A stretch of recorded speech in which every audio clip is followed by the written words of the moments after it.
함께하는 말씀 새생명교회 거루승 목사입니다. 청하건대 당신의 여종을 용납하여 한 말씀을 내 주 왕께 여쭙게 하옵소서. 말하라. 그러면 어찌하여 왕께서 하나님의 백성에게 대하여 이 같은 생각을 하셨나이까? 이 말씀을 하심으로 왕께서 죄 있는 사람같이 되심은 그 내쫓긴 자를 왕께서 집으로 돌아오게 하지 아니하심이니이다. 우리는 필경 죽으리니 땅에 쏟아진 물을 다시 담지 못함 같을 것이오나 하나님은 생명을 빼앗지 아니하시고 방책을 베푸사 내쫓긴 자가 하나님께 버린 자가 되지 아니하게 하시나이다. 이제 내가 와서 내 주 왕께 이 말씀을 여쭙는 것은 백성들이 나를 두렵게 하므로 당신의 여종이 스스로 말하기를 내가 왕께 여쭈오면 혹시 종이 청하는 것을 왕께서 시행하실 것이라 왕께서 들으시고 나와 내 아들을 함께 하나님의 기업에서 끊을 자의 손으로부터 주의 종을 구원하시리라 함이니이다. 당신의 여종이 또 스스로 말하기를 내 주 왕의 말씀이 나의 위로가 되기를 원한다 하였사오니 이는 내 주 왕께서 하나님의 사자같이 선과 악을 분간하심이니이다. 원하건대 왕의 하나님 여호와께서 왕과 같이 계시옵소서. 바라노니 내가 내게 묻는 것을 내게 숨기지 말라. 내 주 왕은 말씀하옵소서. 이 모든 일에 요압이 너와 함께 하였느냐? 내 주 왕의 살아계심을 두고 맹세하옵나니 내 주 왕의 말씀을 좌로나 우로나 옮길 자가 없으리이다. 왕의 종 요압이 내게 명령하였고 그가 이 모든 말을 왕의 여종의 입에 넣어주었사오니 이는 왕의 종 요압이 이 일의 형편을 바꾸려 하여 이렇게 함이니이다. 내 주 왕의 지혜는 하나님의 사자의 지혜와 같아서 땅에 있는 일을 다 아시나이다. 왕이 요압에게 이르되 내가 이 일을 허락하였으니 가서 청년 압살롬을 데려오라 하니라. 요압이 땅에 엎드려 절하고 왕을 위하여 복을 빌고 요압이 이르되 내 주 왕이여, 종의 구함을 왕이 허락하시니 종이 왕 앞에서 은혜 입은 줄을 오늘 아나이다. 요압이 일어나 그술로 가서 압살롬을 데리고 예루살렘으로 오니 왕이 이르되 그를 그의 집으로 물러가게 하여 내 얼굴을 볼 수 없게 하라. 압살롬이 자기 집으로 돌아가고 왕의 얼굴을 보지 못하니라. 요압이 보낸 드고와 여인은 자기가 맡은 역할을 충실히 이행했습니다. 요압은 비록 여인의 배후에 자신이 있음을 들켰지만 압살롬을 고향으로 데리고 오는데 성공했습니다. 다윗은 선악을 따져보지 않고 요압이 원하는 대로 따랐습니다. 자기 욕심과 요압의 의도가 일치했기 때문입니다. 우리가 여기서 다윗의 분별력이 흐려진 것을 봅니다.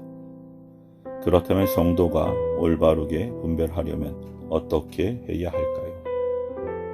요압은 다윗이 하나님의 신실한 종이라는 사실을 잘 알고 있었습니다. 그는 다른 어떤 이유보다 하나님의 뜻과 그분의 성품을 이유로 설득하면 다윗이 움직일 것이라 믿었습니다. 권력욕에 가득 차 있던 요압에게는 하나님의 이름과 그분의 말씀도 얼마든지 자기 사욕을 위해 이용할 수 있는 도구였습니다. 드고와 여인은 요압의 지시에 따라 하나님의 말씀을 언급하며 다윗을 설득하기 시작했습니다. 하나님은 사람의 목숨을 소중히 여기시는 분이기에 압살롬이 비참하게 쫓겨나 있는 것을 원치 않으신다는 내용이었습니다.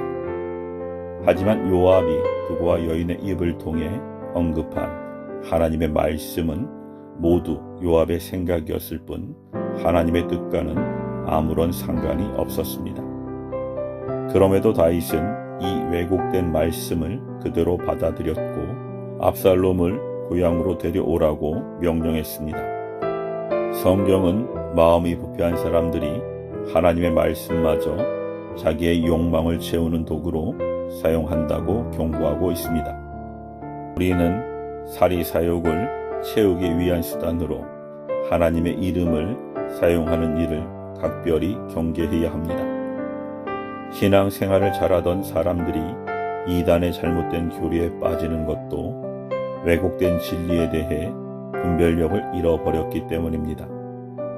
그러므로 하나님의 진리에 대한 올바른 분별력을 갖춰 왜곡된 진리를 물리칠 수 있도록 항상 말씀과 기도에 깨어 있으십시오.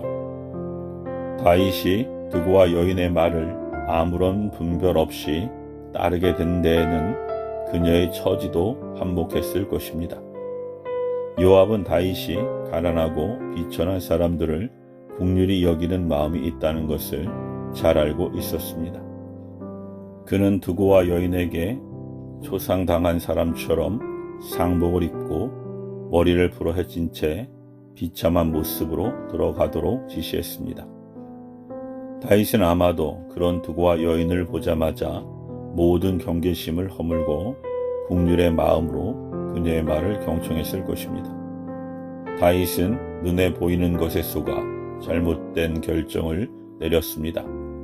이것은 여호수아가 기브온 주민의 행색을 보고 속아 넘어간 것과 유사한 실수입니다. 기브온 주민들은 여호수아가 여리고와 아이를 정복한 사건을 들었습니다. 이에 그들은 달아 빠져 기운 신발을 신고 낡은 옷과 말라버린 빵을 가지고 여호수아를 찾아갔습니다. 그러고는 먼 나라에서 조약을 맺으러 왔다고 말하고 여호수아를 속이는데 성공했습니다. 여호수아는 하나님의 뜻을 묻지 않고 보이는 것에 속아 하나님의 뜻에 합당하지 않은 조약을 맺고 말았습니다.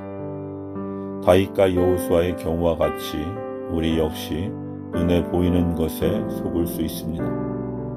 사람들은 종종 거룩하고 신령해 보이는 겉모습에 속아 그가 전하는 거짓 교리를 분별 없이 받아들입니다. 우리는 비둘기와 같이 순결하되 뱀처럼 지혜롭게 행해야 합니다. 성령을 의지하여 지혜를 구할 때 보이는 것에 속지 않는 올바른 분별력을 갖추게 될 것입니다.